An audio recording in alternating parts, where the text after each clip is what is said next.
Welcome to today's live leadership lunch and learn. Today is a very special edition because it's about a specific component of leadership communication that is unique to your experience as a non native speaker, and that's pronunciation. This is something that a leader who's a native speaker doesn't have to worry about as much pronunciation, intonation. So you are navigating at a really high level in your profession with much more responsibility and with a much busier mental load than some of your counterparts. And so today I'm going to talk to you about some of the most difficult sounds in American English and full transparency to also introduce you to my advanced pronunciation accelerator program. So if you want more in-depth training, you can always use that as a resource. So, today we're going to explore some of the most difficult sounds in American English. Now, these are the ones that, again, I've been doing this for over 20 years. Even at the most advanced levels, there are struggles with pronunciation that people have even after years of speaking English. And in fact, those are some of the most challenging things because your pronunciation is muscle memory, pronunciation is movement. So, if your mouth, if your tongue, if your lips have moved in a specific way for years, it takes time, patience, and practice to undo that. And so that's one of the biggest struggles. Part of it is the mindset, right? The ego, oh, I can't believe I've been saying that word wrong for years and like I'm embarrassed. We're putting ego aside. And I'm going to show you the method that I use that will help you break through so you can get the fluency mindset that you need and the pronunciation feedback that you really want. So the first thing I want to know is, where are you from? I'm always interested in knowing what countries you're from. It also helps me know what linguistic background so I can give you some more specified tips. And as I'm also live on Instagram, let me know where you're from. And Instagram, thank you so much for joining. That's where I really post most of my advanced pronunciation tips. So if you're interested in that more high level, just the nuance of, I love this stuff because when you don't know what you're doing wrong if nobody points it out to you. And it's not that you're doing anything wrong. Again, this is for clarity, which is our first goal, and then American accent modification if that's something that you're interested in. But first and foremost, it's clarity. And the way that I do pronunciation, you'll see me do this a lot because it is so muscular. So it's not just about say it this way. It's really about understanding, where do your lips go? What's your tongue doing? Where is the sound? And I find that that gives you better results faster. All right. While you're telling me where you're from, let's talk about some of the benefits of advanced pronunciation practice. Some of these are going to be really obvious to you. Let me know in the comments which one is the most important to you. The first is more confidence. The leaders that I work with, and I say this every week because it's true, they're so smart. I love my clients. They're so smart and they're so just technically knowledgeable. But because you're constantly doubting your pronunciation, what that does is, even though you're trying to speak perfect English or you're trying to remember the pronunciation or the emphasis and the intonation, when you're thinking about that and you're trying to present and you're trying to have a conversation, it kills your personality. So you might be this amazing, enigmatic, charismatic person, but in English, you might feel like a more dim version of yourself. And that's because of this. So, one of the benefits of doing this kind of training and really focusing on that next level pronunciation is you'll be able to speak more confidently and, most importantly, feel more confident. The next benefit is more money. Look, statistics show that, while it breaks my heart, I'm also here to be a realist and to serve you. If your accent is super strong to the point where especially to the point where it impacts clarity, it's going to impact the kind of funding you receive. If you're, because that impacts your pitch, for example, that impacts your job interview, that impacts your client presentation. So you'll be able to land more deals, you'll be able to take advantage of more opportunities, and that of course leads to more money. Another benefit is more fluency.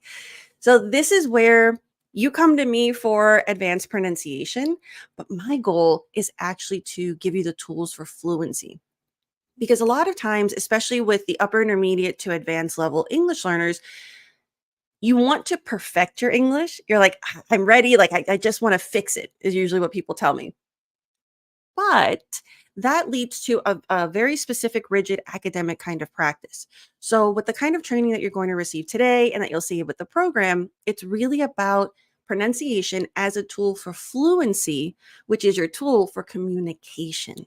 Because at the end of the day, that's why we learn languages. That's why you know English. And one of the other benefits that I love is more connections. This is both professionally and personally. I work with a lot of people who live in the US, for example, or even if they live in their home country, they travel a lot for work at this level. And what happens is you might be a very outgoing person in your native language, but you might feel more shy or more reserved in English because you don't want to make mistakes. By doing this kind of advanced pronunciation training, you're able to be more yourself, which allows you to make more connections. This increases your network. It allows you to make new friends. It allows you to have a more authentic executive presence and be the kind of leader that I know you deserve to be.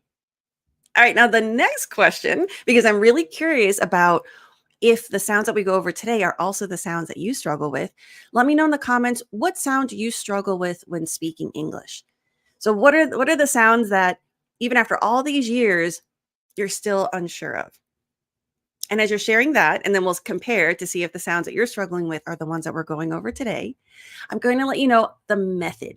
So, the way that you're going to learn with this program, and you'll see it today, is a specific proven method that I have devised from 2 decades of working in this. And not just 2 decades, because I grew up in a bilingual, bicultural household. So, I've always been exposed to linguistic differences. I've always been very aware of how accent, whether it's a regional accent, I'm from the South, whether it's an accent from another country, how that impacts perception and opportunity. So my method is mindsets, the MAC method, mindset, action, and customization. The first thing I do with every masterclass, because the program is divided into master classes that target very specific sounds, it's about breaking through your preconceived notions, your insecurities, any thoughts that I know are holding you back. From a cognitive perspective, they're blocking you, they're not letting you learn in an effective manner. From an emotional perspective, that's what's keeping you insecure and what's not allowing you to be your most confident, genuine self. So we always start with that. Then action. I say that because learning or improving pronunciation is not about watching and listening. I don't do passive learning. You'll see in all the videos of the master classes, it's always this is what you need to do. Do this, look at yourself, fix that, move that. It's a very active approach. At this level of pronunciation, like I said before, your muscle memory, your muscles have been doing movements the wrong way or not the best way for years. So it's really going to be about getting the practice that you need to release that. Sometimes it's being silly, sometimes it's being repetitive. There are different ways to do it, but the goal is to teach your mouth what it needs to do after you've taught your brain how to let go. And then for customization, this is where it's all about the next level, because the practice for the muscle memory is going to be with high frequency words that are a little bit more basic, but that you use every day. Then for the customization, that's where I teach you at the end of every masterclass how to get sentences and practice that is specific to you, how to get sentences, how to get dialogue so that you can practice that's specific to your job, your position, your needs, the words that you actually like and want to use. Because at the end, you also get hundreds of B2 to C2 level words, but I don't want you to memorize them. It's about selecting the ones that are really relevant to you in your daily work and then learning how to use them. So customization is everything because you're not a student anymore. There's no test to pass. It's really about getting the practice that you need. Okay. The first thing is mindset. Today, breathe, relax your shoulders. You might be thinking, there's so much I don't know. As you're in the upper intermediate to advanced level, when you do this kind of training, you realize, oh, I thought I knew everything. Or you realize like there's still so much that you don't know. And it can be a little bit, can be a blow to the ego, can be humbling in a good way or a bad way. But usually that feels kind of heavy. So we're going to get rid of that. You're going to breathe. Something else that I focus on a lot with my training is the body. The body holds tension. So you have to teach it to release so that you can really be creative and access. If you ever felt that you freeze with English, that you can't get the right word at the right time, this kind of training helps. So relax your shoulders. So instead of being overwhelmed by how much you don't know, I want you to internalize, like, wow, I know so much. You're literally sitting with me for almost an hour and you understand almost everything I'm saying. I'm a native speaker and you're comfortable with me on Instagram. You follow me, you know me. So the fact that you are able to have this kind of connection, this kind of training, this kind of listening comprehension, you know a lot. So we're going to build from a really strong foundation of both English and confidence. All right. Now, the first sound, and let me know if this is one of the ones that's challenging for you, the American TH. This one's really hard for most people because it's not a sound that's present in most languages. So your mouth has never made that sound. In addition to that, we have two. And a lot of people don't realize that. And so it can be confusing when you hear these slight variations and you're like, wow, Americans, they it sounds a little different, but I can't figure out why. Today you're going to learn. We have the voiced TH and the unvoiced TH. And those little symbols, you don't have to memorize it, but I find that IPA, the pronunciation symbols, are really helpful because even if you don't remember what they mean, you can at least look up if there's a difference. So I find it great as a reference tool. Now for the voice, this one's easy. V and V. Voiced, you feel the vibration. And I'll show you how to do it. So for example, for this word, breathe. So first, it's the tongue placement. Should be the tip of your tongue. Don't go too far. That's going to sound too heavy. If you don't see your tongue, that's going to sound like a D or a heavy T. So you have to see a little bit, and then we're going to vibrate. So you kind of feel the vibration starting at the throat, and then it should, if you hold it, we're going to hold it for 3 seconds. It should almost tickle. You better be doing this. Remember, if you're just listening to me, you can't speak English better without speaking. So do it. The first word, breathe. When you're initially training for the voice TH, hold every TH for 3 seconds, and that's going to help you really be mindful about the placement. Breathe. Mother. Mother. And this goes for mother, brother, father. This. This. Good. So this is what I mean by we take high frequency, more basic words to work on the muscle memory, and then we build from that, and then we really get into the B2 to C2 level, the advanced words, because you want to practice with high frequency because you say the word this all day. So if you can get that, you're going to build your clarity and confidence, and then we're going to build your English on top of that. Now the next TH is unvoiced. Unvoiced, just think about it as the opposite of vibration. You're going to feel air. Now notice here, breathe, but for unvoiced, breath.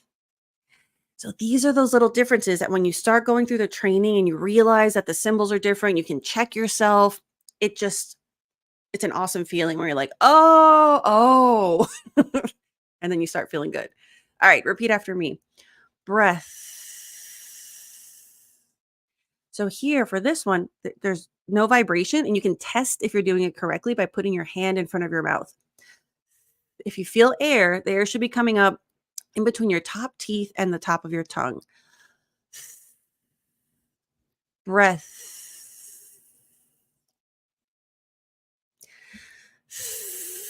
Thanks. Now, here for the training, we hold it for 3 seconds to really activate that mindful movement. When you're speaking it, you just do it quickly. Thanks. But you need to hold it because, again, you've probably been using an incorrect placement for years. You're not going to fix it overnight. It takes mindful practice. But when you do this very strategically, you'll see better results faster. Teeth. Good. Teeth. So now you know there are 2 different types. and you know how to check it. One should tickle with a vibration, and one you should be able to feel it on your hand. And this is part of my strategy of it's action and actionable. You're going to get lots of tips in every masterclass for different sounds to make sure that you can check yourself. And that's very, very powerful. Now, the results of this kind of training, less confusion, more clarity. So now you know it might be feel a little bit confusing at first of what do you mean that there are two TH sounds, but now you know that there are two. You know the symbols, you know what they mean. You have some examples of high frequency words that will be helpful for you, and you know how to check yourself. And by being able to feel the vibration and feel the air, that's going to give you more clarity. Because a lot of times, if your TH, especially if your tongue is staying inside your mouth, that's where you hear people say, huh? Or what? Because it sounds like duh, duh. And to a native speaker, this is one of the few, sometimes accents don't cause confusion. That's fine. This particular sound, the reason I started with it is because I do find that it causes a little bit of confusion. That's when you see people kind of react to a certain way to you, and that kills your confidence and you start doubting yourself. And so these are the moments that are going to build you up. Now, the other thing is, like I said, it takes more than once to fix or improve something that you've been doing incorrectly for years. So at the end of every masterclass, I've taken the full class and made it into an audio so you can put it on your phone or put it on your tablet or wherever and take it on the go. Because I love to give you enough resources to repeat it in a way that's dynamic and also to let you practice in different settings. Because when you're sitting in front of your computer, maybe you have your notepad and you're feeling more like a student. But when you're walking around the park, walking around the neighborhood, feeling it, listening to it, saying it, it gives you a different mindset, and it allows you, I find it to be a more holistic approach, because then you don't associate English with like your desk. You associate speaking and English with anywhere. So I find that this is really powerful. Now, the next sound that is very tricky is the R, the American R. Now, the reason is most people, the for a lot of languages, the R is further up, or in French, it's fully in your throat. So this particular tongue movement can be very challenging. So you need to really be mindful of where your tongue is in the space. So I'm going to teach you.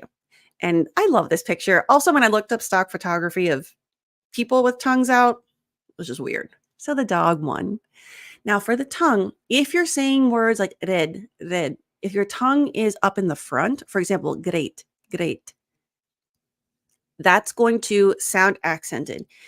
This is one of the things that I don't find it causes confusion, but I do find that it kind of hurts confidence and ego. So these are one of the things that there's so many R's in American English that it really elevates your accent if that's your goal, to have that American R. So again, you're going to look at your mouth, and let's take a word like great, great. You're going to push it back. Grrr.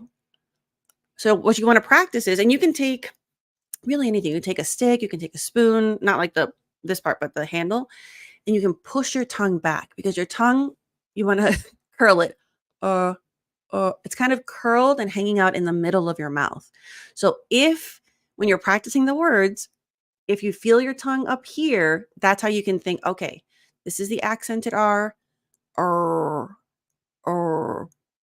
Sometimes I like to pretend, especially if you have kids and you're reading a story or like imitating an animal, you're like, like a tiger or a lion, like, grr. So that's where I say being silly sometimes helps. You find moments where your tongue has done that movement, and then you go from there. So pretend like you're a lion. Grr, grr, grr, great. And in the master classes, I actually show you physically, you can take a toothpick, how to push your tongue, how to make sure that you train your mouth so it feels comfortable, because it is going to feel weird at first. And that's okay. It's a new muscle. It's a new muscle movement. It gets better. Now let's practice some words here. R.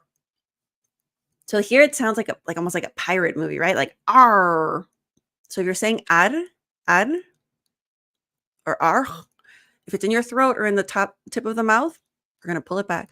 R. Or. Now I want it to feel weird at first, and then we're going to make it more natural. So exaggerate it. R. Notice my tongue curling. R. R, R, R. Good. Her. This is also really good, especially if you tend to like French, love you, but you tend to not really make the H sound. So this is going to help you emphasize that. So the way that I do the training is it's never a singular sound. The sound is the focus, but we improve so much through that. So you really get more bang for your buck. Her. So you should feel the H. Her. Her. Also for Italians, we want to like really, if you're from a culture where the H's are soft or you don't really pronounce them, it's harder. Her. So here your lips are out, the air is out, the tongue is back. Her. And now red. So here, and notice if I do the red, look at my lips. They're open, red. So here, part of the R sound is also the lips. So when you make this sound closer here and you include that with the tongue, it's harder to revert back to your native R and it creates a more authentic R sound, American. Red. So if you're feeling yourself, if it's up here, pull it back, visualize your tongue. Or if you want like the muscle practice, let's say it's the mouth gym, which is what I call sometimes my master classes. You're going to take the tip of your tongue and you're going to touch the top of your mouth and bring it back. Uh, uh, uh, and you're going to curl it. So sometimes if you're really struggling with, I don't know what the heck my tongue is doing in my mouth, but it doesn't sound like that, you're going to physically guide it. So I show you some other things in the masterclass, but for now you can just take and go the back, touch the top of your mouth so you physically guide it until it curls. And then bring it and let it loose. Red. Good. And notice here there are different placements. The R in the middle of the word, the R at the end, the R at the beginning. So then you start finding out where it's easier to make the American R, so you feel success. And then you start realizing like, oh, when the R is at the beginning of words, that's where it's a little more challenging and you can focus your practice and tailor it. Good. Now, as you saw there, again, basic high frequency words. But this is an advanced pronunciation program. So one of the bonuses that I have for you is one of my favorite things, virtual flashcards. And I absolutely love these because, let me show you the bigger screen. This is where I made a list of B2 to C2 level words that I actually like. So they're not just completely random list or something that would be good for a TOEFL test, for example, or a Cambridge exam. Those are wonderful tests, but they don't always give you the most relevant words. So I want to make sure that they're words that you can actually use. So here you're going to get your flashcards that look like this. So on one side, it's going to be the B2 to C2 level word, and I tailor it to the lesson. So all the words in this flashcard set, for example, they all have R's. So you're practicing the muscle, and then you can study these 5 minutes every day. I love the app, so you can do it on your phone. And you've done the muscular practice, and then we're incorporating that high level English. And this is where you actually get usable pronunciation practice. So, for example, arbitrary.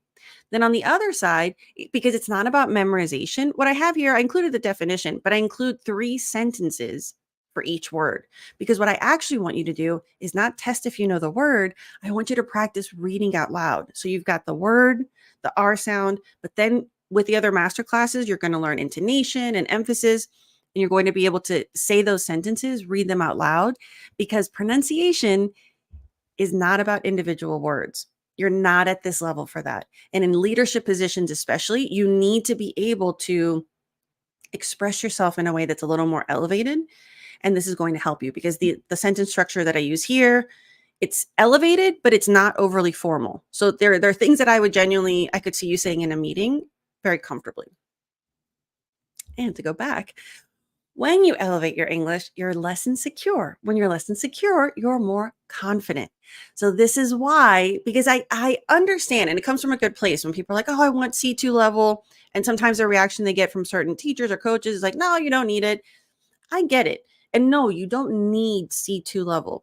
But If you are a very eloquent, well spoken person in your native language, it probably doesn't feel authentic to use more basic words or basic structure in English. There's nothing wrong with it. And American English is actually very casual. So it's a good thing, but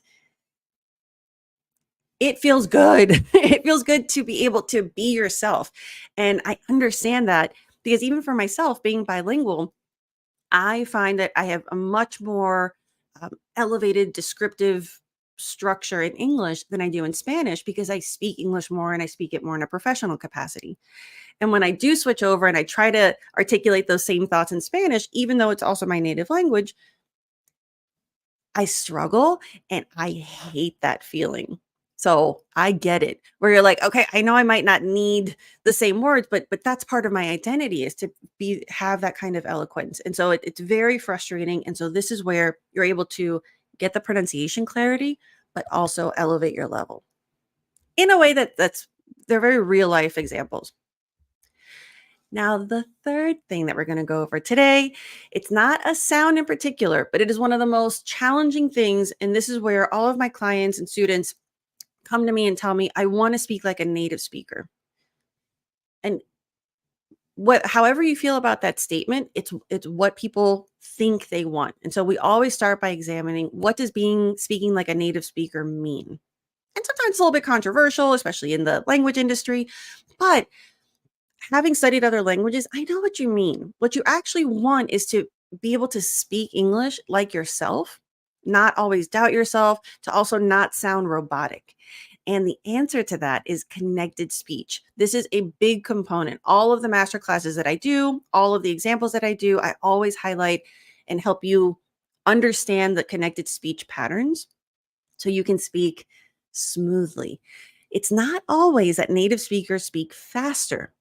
It's because of connected speech that sometimes 5 words sound like one, and you'll see in the practice that we do, not necessarily because of speed, but because of the way that we link and blend sounds. So when you understand this, your listening comprehension improves and your speaking becomes so much smoother, more natural, and you don't because I find sometimes my clients will overcompensate and they'll try to speak faster because they think that makes them sound more fluent.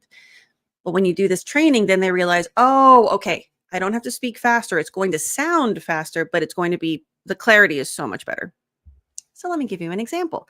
There are many different components or subsections of connected speech. The two that I focus on in the course, and I'm going to do, more of the other ones, but linking and blending are the ones that are the most used. So today I'm specifically going to show you linking. Now, linking with connected speech, when a word in English ends in a consonant sound, because sometimes we have silent E, but the sound is consonant and the next word begins with a vowel sound, you're going to link it. So basically, you're not going to pause, and the last sound is going to go into the next word. So instead of goal is. When you're doing connected speech training, the way that you can check, am I speaking faster or am I doing connected speech? You should be able to say it really slowly and still hear the linking. Otherwise, you're just trying to say it faster. And the other benefit of understanding the IPA, the pronunciation symbols, notice is. It's IS, but it's not pronounced is. So if you've done that, you'll be able to see this during your practice and you'll realize, oh, it's a Z sound. Okay. So it's not goal Liz. And then it's not goa, but go, goal is. Good. And once you realize these patterns, because again, it's not about memorization, it's more pattern recognition, you'll see it and hear it everywhere. And it's like when you get a new pair of glasses and you can see like you get the right prescription. It's like, oh, English is so much clearer. It's a really cool feeling. So let's try an example. And we're going to go slow first, and then we're going to do it 3 times and do it a little bit more naturally each time. Repeat after me. My goal is to speak English fluently. And notice we have another connected speech opportunity. Speak, consonant sound, English, vowel sound, speak English. All right, again, my goal is to speak English fluently. Okay, relax your shoulders, breathe, visualize, because visualization is a really good component. You're not practicing English for isolation. Imagine you're talking to a coworker. You're like, yeah, my goal is to speak English fluently. Okay. So that's where by doing it 3 times, and that'll come up again later, each time you want to do it more naturally, and the visualization helps you with intonation and body language. So remember, you're not doing this to pass a test, you're practicing for real life. Now, at the end of everything, as I've shown you before, one of the biggest components of the master classes that I love for you and what really differentiates it and helps you take it to the next level. And it's a way that you get the kind of training that I do with my one on one clients. But obviously, I can't have one on one with everyone, but this allows you to get that kind of tailored, bespoke kind of resource. So, what you'll see at the end of every section, and let me make this bigger here, is I'll show you how to use ChatGPT to optimize your practice. And so at the end of every masterclass, I have a specific template, and they're each different because I really want you to understand how to optimize your prompts, which is what you ask ChatGPT. I have a template for you, and then I have the result for that one, and I show you how you can modify it to insert your particular career, or job, or situation. So, for example, this one, let's say during when you're looking at your virtual flashcards of the advanced vocabulary, you realize, oh, I really like the word nebulous. I feel like that kind of fits what I want to talk about.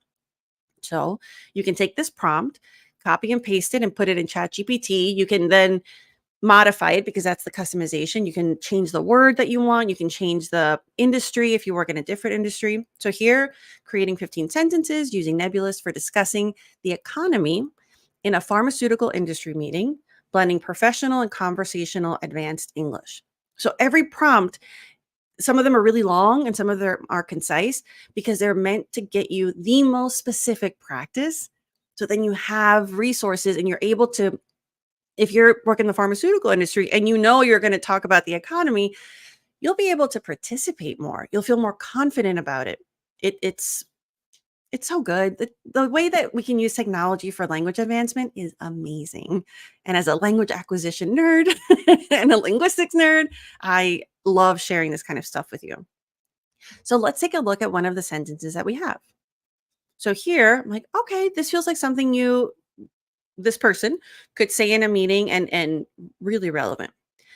Now, in addition to the customization, I also teach you emphasis and intonation. There's a whole masterclass about it, but it's something that I incorporate with connected speech in every single practice. That's how important this is. And this is something that at the highest levels, I find still causes confusion. I teach you how to breathe to speak more fluently. I teach you how to understand how to chop the sentences because Americans speak in chunks, not in thoughts. It's very fascinating deep dive. So let me show you an example and you can practice with me. So here I've combined what you've learned. So I underlined the connected speech moments for linking, and I divided the sentence in a way that is the way you could read it. Intonation and emphasis, it's not an exact science. There's no right or wrong. There's just good or better for your purpose. So there is some flexibility. So let's take a look at this one and go ahead and repeat after me. And remember, each section, you're going to do a tiny inhale at the beginning of each section. I'll get closer to the mic so you can hear it. Our company's resilience in the face of nebulous economic challenges demonstrates our commitment to long-term success. It's going to feel awkward at first because the kind of breath work, most people will breathe at the beginning of a sentence and don't breathe until the end. But that gives you, it's exhausting, and it's not the natural American cadence. So playing around with the chunks and the way that you breathe, it's okay if it feels awkward at first, but it trains your lungs, it trains your mind so that you can do this without thinking later. Now here, the real improvement, it's not just reading it once. The first time always sucks. Even when I'm reading it for the first time, it's not the best. You always want to read a sentence 3 times. And imagine how much practice you get. Every virtual flashcard has 3 sentences. You read each one 3 times. This is where the first time is awkward. The second time, you're kind of you're hearing where you want to do the breaks and you're seeing the connected speech opportunities. The third one, you're visualizing and you're just trying to say it naturally without overthinking. This is where you train your brain to stop overthinking about pronunciation. Let's try it. Repeat after me. Our company's resilience in the face of nebulous economic challenges demonstrates our commitment to long term success. So notice there, it's not perfect. It kind of feels like when you're a car in manual and we want to go automatic. That's okay. And notice here, because I divided it this way, resilience and in are separate. I didn't put any connected speech underlining. If I didn't want to stop there or pause there, resilience in, there would be connected speech. So this is where you want connected speech and intonation work go hand in hand because they affect each other. All right. Relax your shoulders. Visualize you're in the meeting. You're like, I'm going to speak up. Or maybe you're the one leading the presentation. Our company's resilience in the face of nebulous economic challenges demonstrates our commitment to long term success. Oh, okay, okay. I feel like the CEO in front of the boardroom. Let's try again. Remember, 3 times. That's when the magic happens. You're visualizing, you're presenting, you're here. Let's take a look at the tone. So the economy's bad, but the commitment is good. So the tone is going to be confident, motivational. This is not a negative thing. You're talking about resilience is a good thing. Your face should reflect that. Our company's resilience in the face of nebulous economic challenges demonstrates our commitment to long-term success.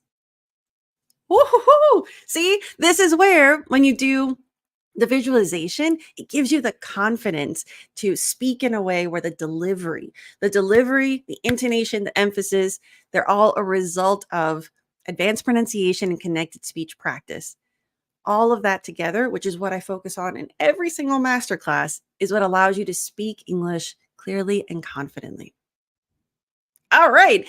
Thank you so much for joining me today. And just so you know, a little sneak peek into the Advanced Pronunciation Accelerator program, the master classes are awesome. They range from technical to very specifically American. So the technical classes includes things like the schwa, vowels, the ed, for example, simple past.